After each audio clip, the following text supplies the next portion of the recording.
What's up, everybody? My name is Pete Jeffrey, I'm Jennifer Jeffrey. and this is Empty Quiver Taxidermy. And this is our first episode, and it's going to pretty much be the rundown on how we got started into taxidermy. And it starts with this dude here, who is called the Pet Buck. And he's got a pretty wild story, and we're going to just tell you about it today. So this started about 2 years ago, 3 years ago now. We had a personal taxidermist of ours, taxidermist of ours, Mr. John, cool dude, wonderful guy, mounts deer beautifully, but he had some health issues. He had a car accident and everything, and we was just waiting on our deer.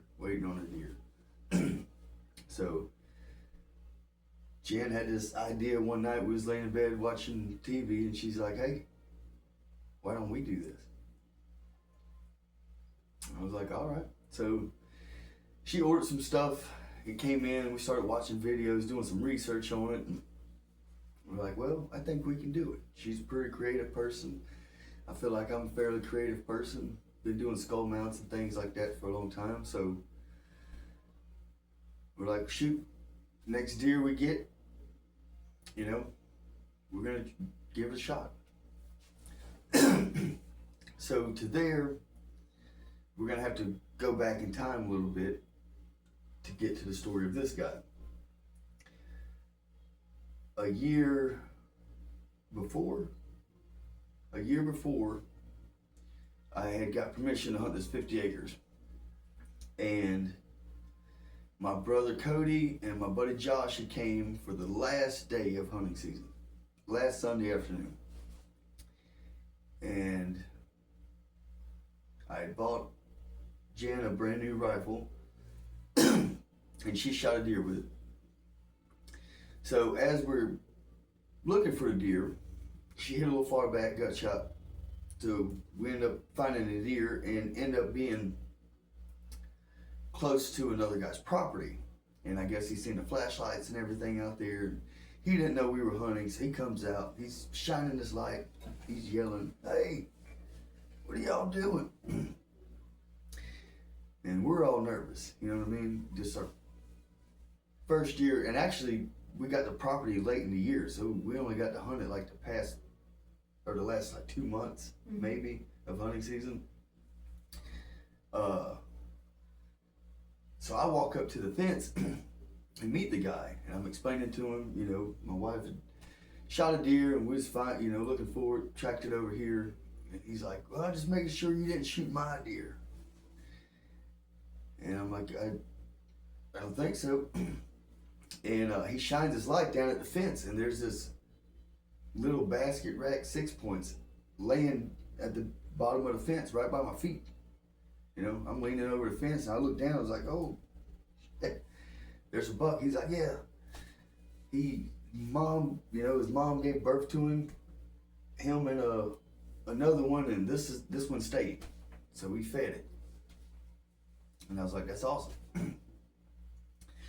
So comes the next year, right? Get out, hanging stands, putting feeders up. Deer start growing horns. I usually start feeding around June, middle of June, because I like watching deer grow through the camera. Every time I get a picture, it's like a present to me, And we had about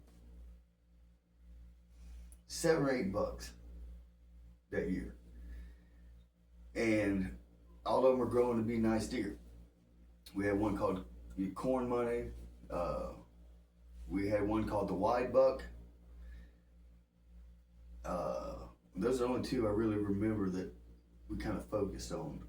And then there was the big one, the 12-pointer that we only got on camera once. Yeah, but he didn't grow on our property. He just came in probably during the rut, and he was just running around. We actually had that deer on 3 different properties, because we hunt right here and it's like a 15-acre piece here, a 5-acre piece there, a 50-acre piece there, a 20-acre piece, you know, just little private properties, and they're all within, shoot, less than 3 miles apart. So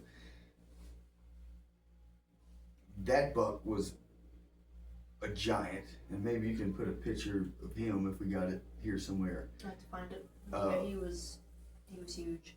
Yeah, to see, when we seen him on camera, that was a knee shaker there. I had a death stand every day for 2 weeks after that. Yes. And so we had all these bucks on camera, and I talked to the neighbor, and he said, I know you're hunting over here. He's like, my buck is hanging out, and he had ribbon and orange and all this stuff wrapped around him. And I said, sir, I promise you, nobody that hunts this property would shoot that deer. You know, you can't miss him. Like, he had orange everywhere on this deer. I told Jen, I told my brothers, I told my friends, everybody that hunted that spot, if you see the deer with ribbon on him, don't shoot him. Well, got to about the middle of the year, you know, anybody that hunts Florida knows that they kind of do whatever they want to around here. Does were kind of coming in season. Well, this dude started showing up on my cameras. There was 2 deer that looked very similar. Yes. That literally they looked like they could have been twins. But it's corn money and the wide buck. The wide buck and this deer looked dang near like twins. But he started showing up, and he had the ribbon and everything on him. And the guy would text me, call me, you see my deer? I'm like, yes, sir. I'd send him pictures. You know, yep. Deer's over here, he's cool. I got nothing to worry about. Well, as time goes on, we're hunting, you know, as much as possible. And this deer that we called corn money and the wide buck started showing up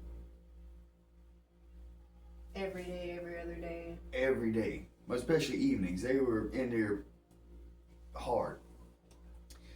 So I was trying to get Jen to shoot a real nice buck. So I told her, I said, go sit, you know, get out there and hunt as much as you can. And so the one particular afternoon, I went and sat in a ground blind while she was sitting at the double ladder on the 50 acres on the corner. And that's when you called me. She's like, I just missed him. I just missed corn money. And I was like, what? You know? Go hunt and be hard. She just shot under him, you know. He came in too close, right? He walked in, you couldn't get the shot. Like, he was literally less than 7 yards. Yeah. And then he walked over to the leftover. Yeah, I waited. I didn't want to take a shot that close because I knew I probably would not end well. And I waited until he went over to the corn and missed him. Yeah. So got there, and just to make sure, you know, we went and looked at everything, and she's like, I promise you. She's like, I want you to come sit with me tomorrow. You know, it's a double ladder stand. I was like, all right. So it was that time of the year where everything was just dead enough that it was crunchy, so I heard him coming before I actually seen him, and he didn't believe me. In this particular afternoon, like I said, it's getting cold, and I didn't have a cushion on my side to stand, so I took my jacket off and I'm sitting on my cushion, and I'm starting to get cold, and it's just getting about dark, and I'm about fed up with it, you know. I'm asking her, I'm like, you about ready to go? You know, she's like, whenever you are. And about that time, she's like, here he comes. And I'm just tensed up, you know, you're cold, your back and everything's tensed up. And I'm like, what? I was like, I hear him. And he's like, I don't hear anything. I said, don't move. Yeah. And I just looked over, and all you seen was just a wide set of horns step out. And I was like, holy shit, there he is. And she's like, that's where he came out last night. And he came in the corn for what? Maybe 2 minutes. Maybe. And then again, he walks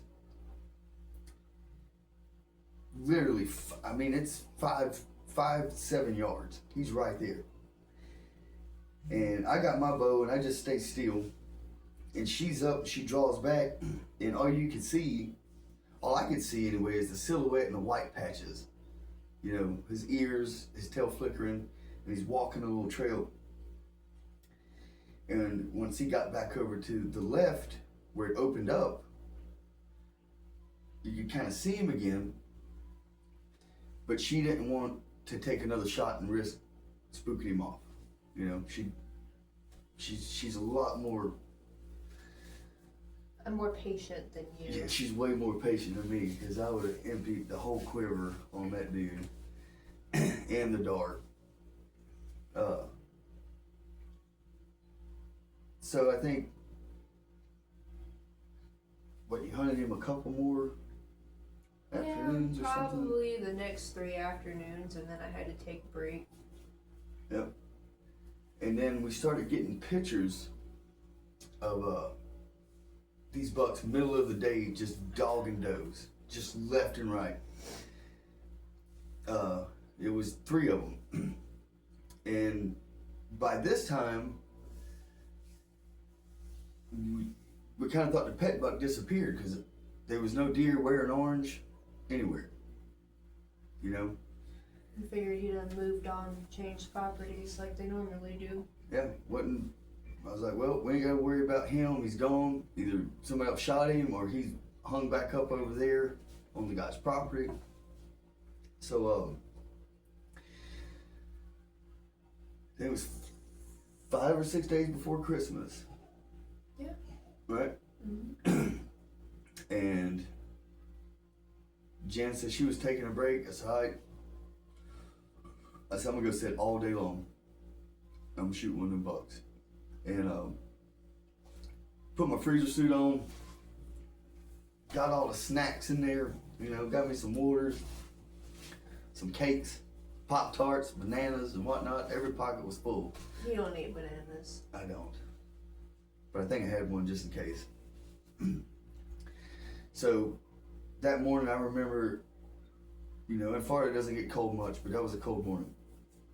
And walked to the stand, and as I get to the stand, it's just starting to break daylight. And as it's starting to break daylight, you just hear commotion.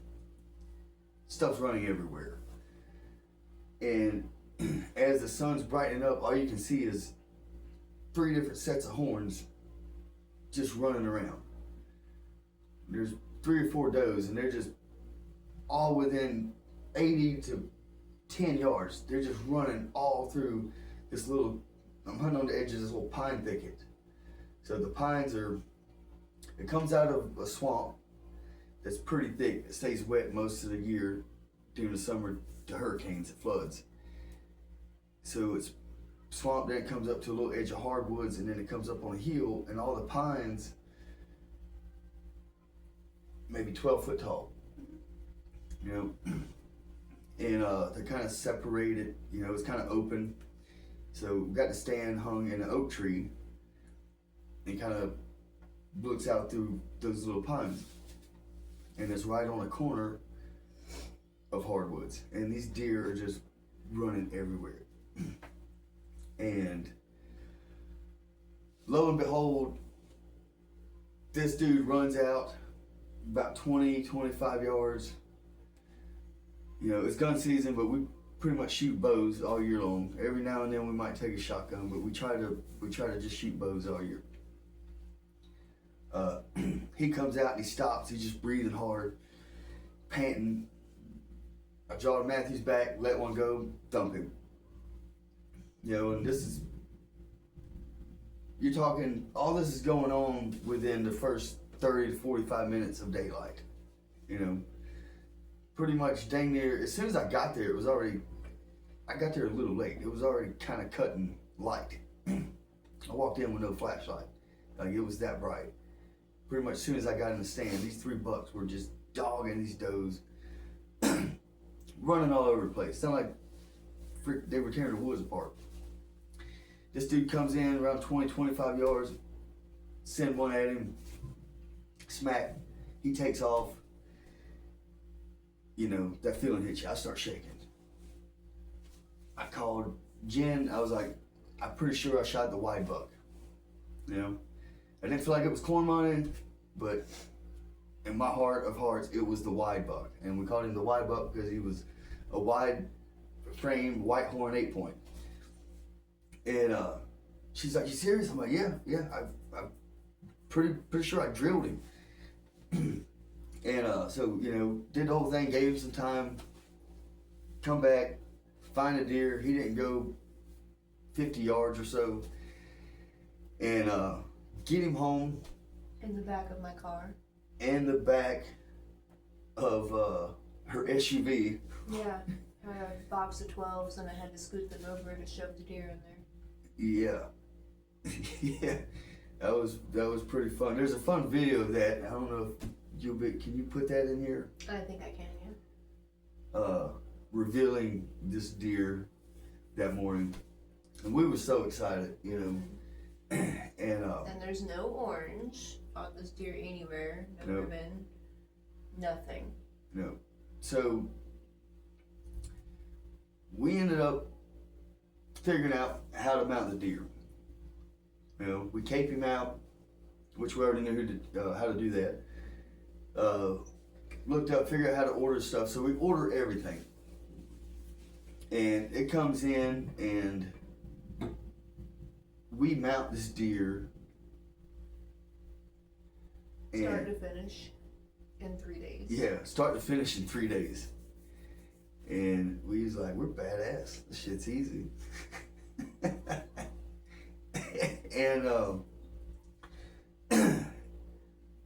And in that process of mounting this deer, just getting lost into learning how to do this, the fleshing, the sewing, the everything, the guy would call me. And he's like, hey, have you seen, he called the deer Bucky. He's like, have you seen Bucky? I said, no, sir, I haven't seen him in a month or so, you know? And he's like, all right, well, if you get any more pictures of him, and I said, sir, every time I got a picture of him, I send it to you. I said, I haven't seen him.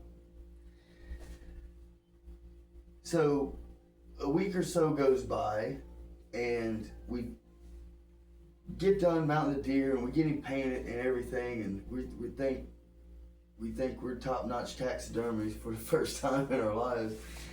And the deer starts messing up.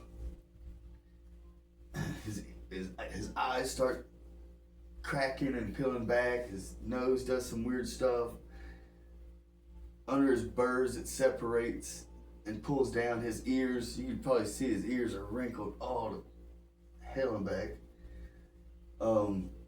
The stitching back here separated. I mean, there's a giant gap in there. It became a mess real quick. It's not good. I would not have made for this if it was mine. But it looked good the first 3 days. Yeah, first 3 days it looked amazing. Mhm. I mean, for our first one. Yes. So after that, we had a couple people. Mr. John, which is our personal taxidermist, talked to him, and he's like, man, y'all rushed it. You went too fast. Some of the things we used the wrong materials on, like the eyes and stuff. We didn't use epoxy. We used clay. and the clay just dried and just cracked and separated everything in the nose, mouth, everything. So we learned that. Another guy that did a little bit of taxidermy, we posted pictures, and he gave us some advice on the ears and around the burrs of the horns. And so all this is going on, and this guy still asked me, he's like, have you seen this deer? And I was like, no, sir. By this time, hunting season's like pretty much over. Yeah. And I remember, I don't remember what we was doing, but we had him hanging up on the wall, and I just decided to go back and look through my picture. And I asked Jen, I know I sent you the pictures. Yeah, you sent them to me on Messenger because you were like, is this the white buck or the pet buck? And I was like, Yeah. So when you compare photos, I'm pretty sure we found Bucky. Yeah. Yeah. And I don't know why I didn't think about doing it earlier, but she ended up telling me, she's like, oh shit, you shot Bucky. We didn't know. Well, he didn't know. Yeah, I didn't know. Honestly didn't know. I mean, there was no orange on this deer anywhere, and that's God's honest truth. We had no way to know. He looked exactly like the white buck. I mean, to the T. And, you know, most of your trail cam pictures, they like to be a little blurry anyways, but they were so close. Like, even having the two pictures next to each other, there wasn't much difference between the two of them. Probably his brother that we seen, honestly. It could have been. Yeah. It could have been. But if we would have known that this was the buck that stayed on that guy's property, like, we would have never done that. No. We're not those people.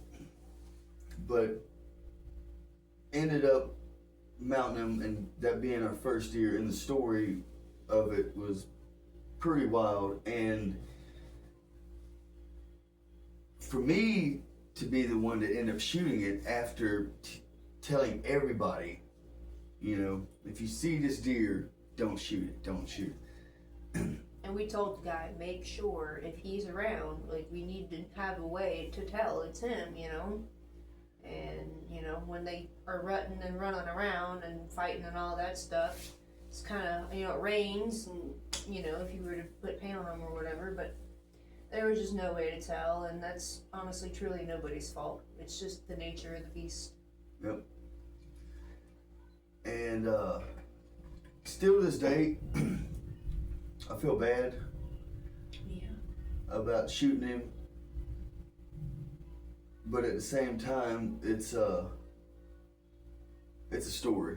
It's a story, and that's why I wanted to start doing this, is to give opportunities for people that we mount deer for.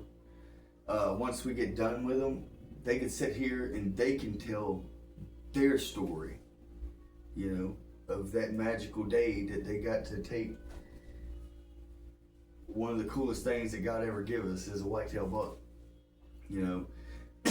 And when people drop the deer off, that's one of my favorite parts, is, you know, when they pop the trunk at her wife's minivan or drop the tailgate at her old truck, and they're like, man, there I was, you know.